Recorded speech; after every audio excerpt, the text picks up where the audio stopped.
So we're doing it a little bit different today. I rushed back home as fast as possible from work. I haven't seen anything just yet about the announcement of the ban list, so I am completely unaware. We're gonna see what is happening live.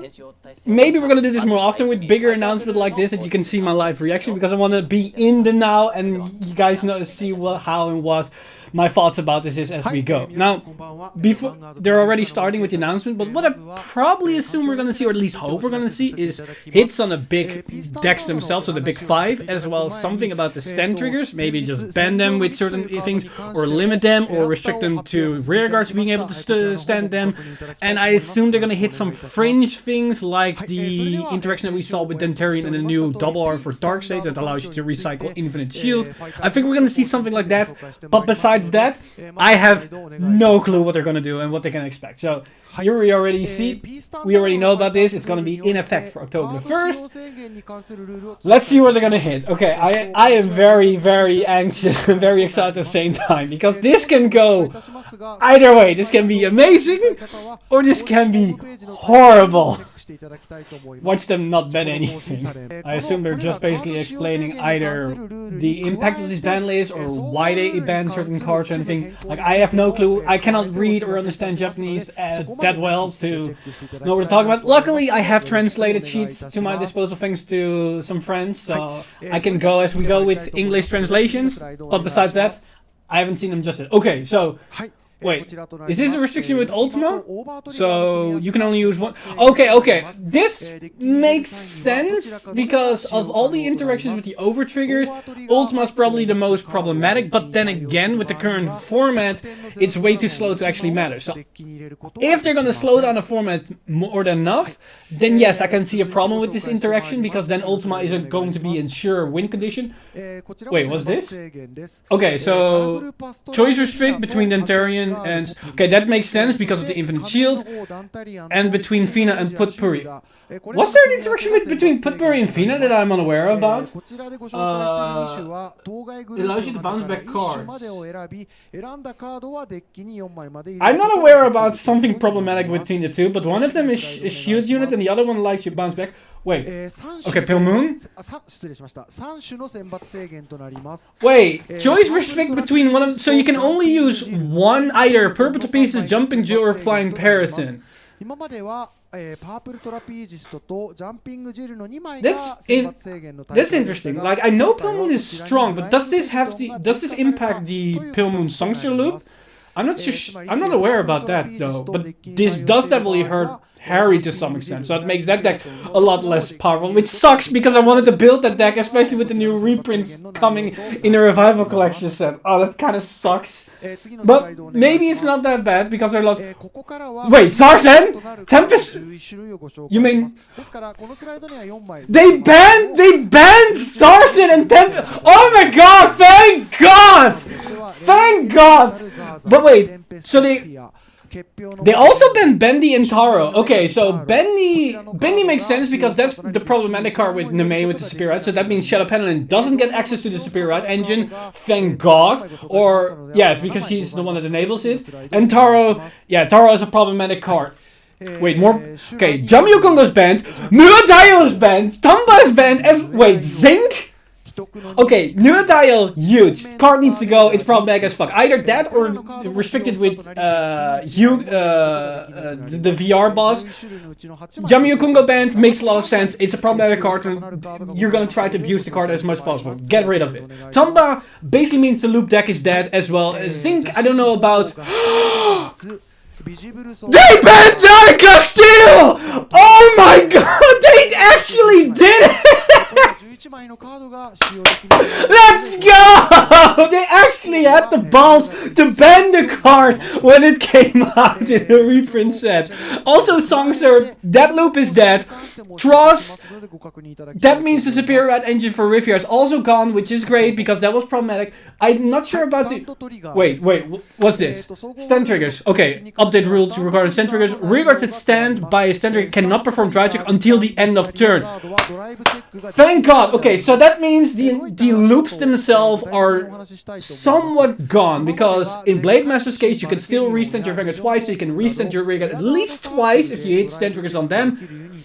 But that means you can at least get one reset out of the unit if they have the drive check initially, which honestly... then we're going to stand by the effect that drive check will... Yeah, so I think this is fine, because that still gives these decks at least a bit of firepower, but not endless firepower to make them ridiculous. I think this is fine. I think this is fine. As long as you don't have a Vanguard that can drive infinitely, but then again, that doesn't really care for the rear guards, because you have a Vanguard that can drive infinitely, or reset infinitely on its own. I think this is fine. So, Gastille got banned, the Songster Loop is banned, Riviere Superior Red got banned, Shadowpen and Superior Red got banned, Taro got banned, so the Vanguard bullshit is gone. Okay, so that's the last of the restrict. Okay, so that's the last of the restrict. Okay, so now Ultima and the Overtrigger makes sense, because a lot of these problematic decks are gone. So that means the Overtrigger for Ultima is probably going to be very problematic, because it's going to win condition for any of the United Sanctuary decks, or Cater Sanctuary clans. Putbury restriction with Fina, I have no clue what that means, because I'm not aware of that. The Dentarian one makes absolutely sense, because it's ridiculous for the amount of shield value. I am not too well versed with Pill Moon to understand what this restriction means. It does mean that Harry gets severely limited. It doesn't matter for Songster Loop, because Songster is just dead because of that. Zarzan and Tempestry, thank God, I hated the cards. I want the cards gone. I'm so happy that they're gone, because now I can play my decks normally without relying on these cards. And then Tamba also means the Murukuma Loop is gone. Jamia Kongo is also problematic, it's gone. The only one that I'm very confused about is Starvader Zinc. What does that actually mean for Chaos? Was Chaos actually that problematic that they need to nerf the amount of resources they cut? Like, honestly, I hate Chaos, I hate Lock, so I'm fine with this, but was it needed? I'm not too sure about that. But the rest, thank God that this is the case. This is huge. This hits so many problematic decks. There are a couple of things I'm worried about, because, for example, Ezel still has a superior ride engine, which means it can still do its shenanigans if the format goes close enough that Ezel maybe comes out of it. But there are now so many other decks that now can basically fill in the slots. Grand Blue is still going to be ridiculous. Yes, they lost Zarzan, but they can still do the shenanigans. Time Leap might be usable now because the format is going to be slower. This is going to be nuts. Like, we're in the Wild West territory right now, and we can do a lot of interesting things, so I'm very curious of where this is going to go. And, yeah, I have to clear my mind to understand how impactful this is. On initial thought, yes, this is huge. Gastille, bye-bye. Songster Loop, bye-bye. Murukuma Loop, bye-bye. Taro, get the fuck out of here. Zarzan, fuck off. Tempest, yes, be gone. But we have to wait and see. This video is going to be done because they're also going to reveal more cards for the trial deck, so I'm going to transition into the normal Cardfight update video where I'm going to analyze these cards and talk about them. But I'm going to collect my thoughts till tomorrow, and we're going to talk about the ban list tomorrow, about the impacts and what this can actually mean, and what type of power balance or power vacuum is happening because of the disappearance of these couple of top decks. But I'm very excited, and I cannot wait to actually dip my toes in Premium now. Okay, welcome back to part 2 of this video. Now, ban list excitement out of the way, and there are a couple things I didn't really realize when they were revealed at the time. After my on-stream talk with Different Fight, he explained a couple things, so more things are settling down in my mind and understanding what just happened and what I am actually witnessing right now. Overall, I'm very excited about all this stuff, but as I already explained during the actual live reaction, I'm going to make a video tomorrow with my thoughts more collected and talk a bit more about the implications of this ban list and what decks might come out and which decks are got hit and whatnot, and what this can also mean for the future of Vanguard with other formats and going forward with future sets.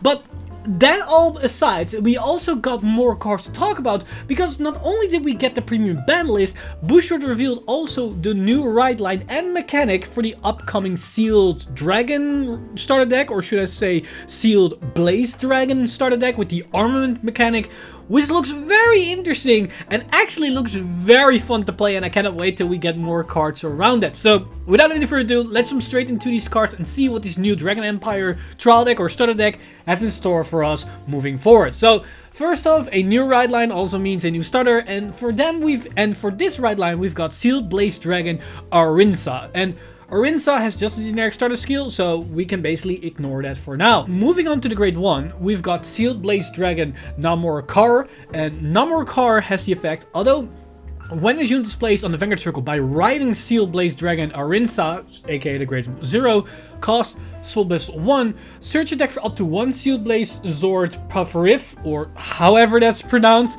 or Sealed Blaze Shield Sawonbu.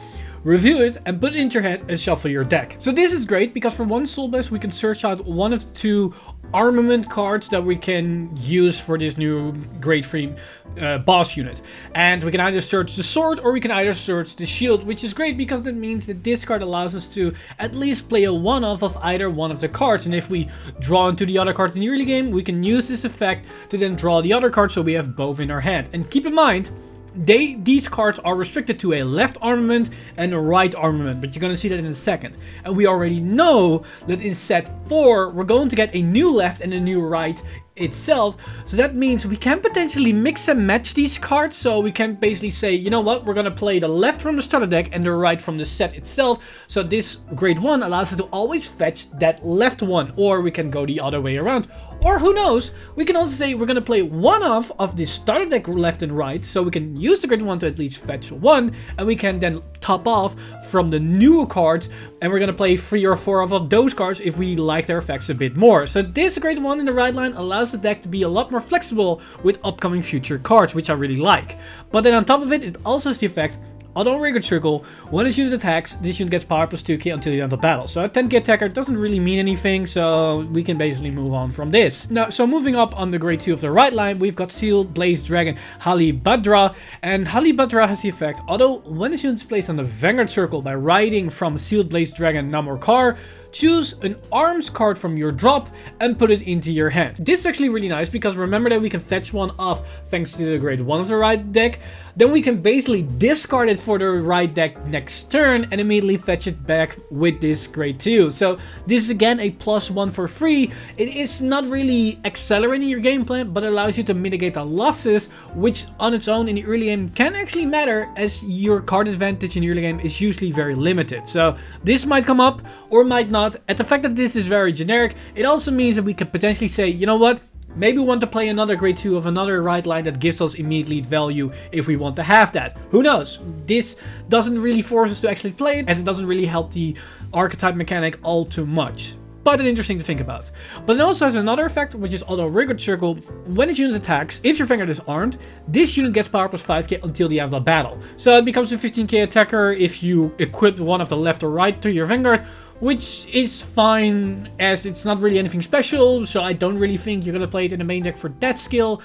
But maybe for Vanguard, but maybe for the right line, it's good enough for right now. Now, to understand what these sword and shields are, let's actually take a look at them to have a better understanding what this mechanic actually entices. So here we have one of the two, which is the shield, and both of them are grade 3, as we have Sealed Blaze Shield Sawonbu. And Sawonbu has the effect, left deity arms, Sealed Blaze Maiden Bas Vrangra, which means you can only equip it to the left side of that specific grade 3, which is the right deck, which is the grade 3 of this right line. So you cannot equip this card to any other grade 3. It needs specifically be this card, and it needs specifically be on the left side of the card. After being played, the specific Vanguard arms it, so you place it next to the Vanguard. If a new left deity arms is armed, put this card into the drop. So basically what this means is that you can only have one equipped at a time to one part, so you can only have one on the left and only one on the right. If you're gonna play a new card, which you can, that means that the one that's already present on the field gets removed and sent to the drop zone. So you can equip newer cards, but you're gonna lose the one that's already equipped. But in order to use these cards, there is also a cost, because they are order cards. And for this card, it says play this with cost counterblast 1. So in order to equip this card, you need to pay a counterblast. Now, what is the actual effect on this card? Well, it's auto on Vanguard circle. Once a turn, when this unit armed with this card is attacked, that armed unit gets power plus 10k until the end of the battle. This is a 10k shield you get every single turn. You only get it once a turn, but you get 10k shield every single turn for 1 counterblast. That's actually pretty good, especially if games tend to go on longer than usual, and with extra free shield, that is very much plausible. So I like this effect a lot. Now this is 0 offensive capabilities, it's pure defensive. But if you went first, this in its own can stop a Vanguard attack or just a strong rearguard attack without wasting any shield, and it doesn't cost you anything. You pay 1 counterblast up front, but that 1 counterblast allows you to get it back over multiple turns and get more and more power. Usually 1 counterblast to gain power I don't like very much, but in this case it's defensive power, which is equivalent to a card, or in overdress potentially 2 cards, seen as grade 1s and grade 2s are 5k shield. And as seen as you can get this over the course of multiple turns, that can equivalent to a lot of card advantage. So I like this card actually a lot, and this might actually be a solid tech option in decks if you want to have the defensive option available to you, because remember, the grade 1 does search this card out from the deck, so you can get away with only running 1 copy of the card. But we also have the sword, which is more offensive orientated, which is Sealed Blaze Sword Pifrif, or however that's pronounced, and it is a right deity arms of Sealed Blaze Maiden buff Sorar Gra. These names are actually really ridiculous, and it says the same condition that you need to play it on the left side of the field, so it's the right arms, and if you play a new right arms you're gonna move this card to the drop zone, which makes sense. But the play cost of this is play this with cost Soul Blast 1. So the shield costs a counterblast to play, the swords cost a Soul Blast to play. And then its effect is auto on Vanguard Circle. When the unit armed with this card attacks, that armed unit gets power plus 10k until the end of the battle. At the end of the battle, if your opponent's damage zone has 4 or less cards, cost counterblast 2, and put this card into your drop. Choose one of your opponent's Vanguards and deal 1 damage. So for 1 Soul Blast, you get 10k power to your Vanguard every single turn, and you only need to pay that once in the game, which is nice. But then on top of that, you can also shoot your damage. Now, paying 2 counterblasts for shooting your opponent damage and losing this card in the process, I'm not so sure if that's valid enough. It can definitely come up in certain situations, and it's a nice thing to have. I'm not saying it's bad, but I'm not sure if you're always gonna rely on this skill. Overall, it's actually really interesting, and I like this mechanic a lot, because for 1 counterblast you get a lot of defensive capabilities. For 1 Soul Blast you can generate a lot of power over the course of a single game. So I like these mechanics. Now if you want to have a visual, here you can see how this would look like if you place it on the field. Now, as you can see, it's similar to the old Legion mechanic, where it's all just occupying a Vanguard circle. So you still have your rearguards on the left and the right, so you're not sacrificing your rearguard attacks in order to equip these cards. You literally are equipping them to your Vanguard, so you empower your Vanguard with various effects. Either this can be defensive effects, or it can be offensive.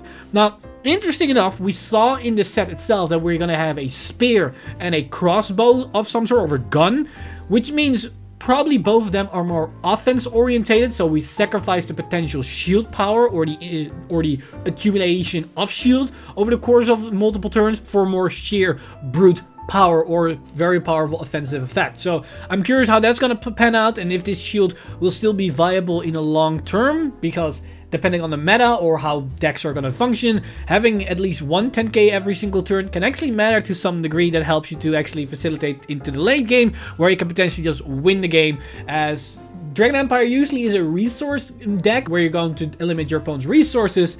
And I'm saying that because it actually is also the case with this deck, because so far we haven't even talked about the main grade 3. So let's take a look at the main grade 3 herself and see what she can do and brings to the table with these weapons. So here we have Sealed Blaze Maiden Vasar Gra, or however that's pronounced, and her effect is auto and Vanguard Circle. Once a turn, when this unit is armed, Soul Charge 1, choose a grade 1 or less card from your drop and call to the rearguard circle. So this is actually really nice, because now by playing the armament cards themselves, which gives you actually solid value for the cost they have, you now also get 1 extra soul, which refunds the cost of the sword, but then you also get a grade 1 or grade 0 onto the field for free. that's actually not that bad. And there are definitely a lot of very interesting grade 1s within Dragon Empire that allows you to do a lot of stuff. We have cards that allows us to fetch our persona rights that then retire themselves or give us more resources.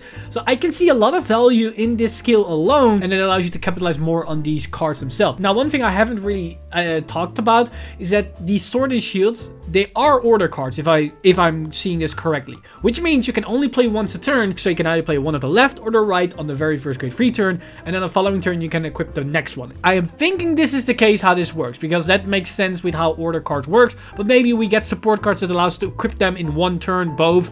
Who knows how that's gonna pan out. Now, on top of that, she also has another effect, which is act on Vanguard Circle once a turn. If this unit is armed with 2 or more cards, so I assume that's turn 4, cost Soul Blast 2, retire all of your opponent's front row rear guards, and this unit gets critical +1 until the end of turn. This is actually not that bad, because keep in mind, we generate 1 soul every time that we equip something. So the moment we have 2 equipped, we already can pay the 2 Soul Blast for this skill. So she pays her own skill at least once.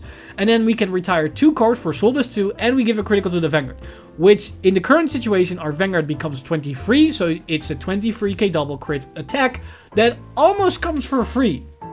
And she defends herself every single turn, so it's very likely that we can potentially just facilitate going into this skill multiple times over the course of multiple turns, so we can keep pressuring our opponents by retiring their units and pressuring them with criticals, so they're forced to guard their attacks a lot sooner in the game than they initially thought they would. Now, we also got a small Q&A. Now, I don't have the complete translation of them, but basically the gist of it.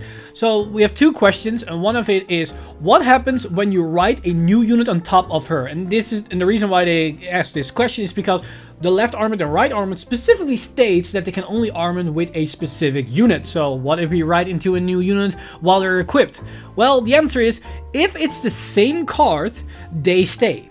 Else, they go to the drop zone. So if you write her on top of herself, aka Persona Right, they stay on the board because they're still equipped to her. If you write in, let's say, something like Dragonic Overlord, they immediately set themselves to the drop zone, so you lose them and you lose the advantage that you built with them. So I assume you're gonna play only her as a grade 3 and maybe others as backup units, but basically the same as any other deck in Overdress. You only rely on your main grade 3 and that's it. You don't want to write in any other grade 3, even if they have a certain skill, unless it's a very unique deck where it matters, but so far I don't really think that's the case in Overdress. So this doesn't really change anything all too much.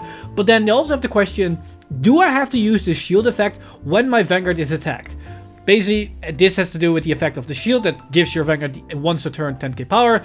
The answer is no, and the reason why it's no, it's very simple. It's a once per turn skill, so you can decide once you resolve them. So if they attack with a 9k against your 13k, you don't have to use the skill because it wouldn't hit anyways. If they attack with a 13 against your 13, you can intercept with the 5k, that would also be suffice. You can decide whenever you're going to activate the effect of the shield because it's your effect, but you can only use it once a turn. And that's basically all there is to this particular right line and this mechanic right now. Now overall, it's very bare bones. It's just the generic stuff that we see how this works and just the basics of it. But what it represents and how it looks, I'm not gonna lie, it looks really interesting and really fun, so I cannot wait to actually try it out. And with the other weapons coming in set 4, this could actually be really interesting and opens up a very unique deck building approach where we need to work around these weapons. It feels a bit similar to how Zorga works with orders with the Alchemy Magic, but a little bit different and maybe a little bit less clunky because we already have an inherent searcher for it, thus not needing more than one other card in our hand to basically facilitate the entire engine. Overall, I'm very excited about this new mechanic and how it's going to work out, and I cannot wait to see till we see the rest of the support cards to really flesh out this whole archetype and this whole mechanic. Overall, today's been a very exciting day because Premium Banlist has been really hype, but then also these reveals. I cannot wait till we get more reveals, and definitely don't forget to tune in tomorrow once we dive deeper into the actual nitty-gritty of the ban list, what this could mean for Premium and what this could mean for the future of Vanguard moving forward. But further than that, I want to give a huge shout out to my patrons over at patreon.com/insider. You guys are amazing. If you want to support the channel or everything that's happening on the channel, you can go to patreon.com/insider and become a Patreon today. But with that said, I've been Mr. Time Leap, and I'll see you guys in the next one.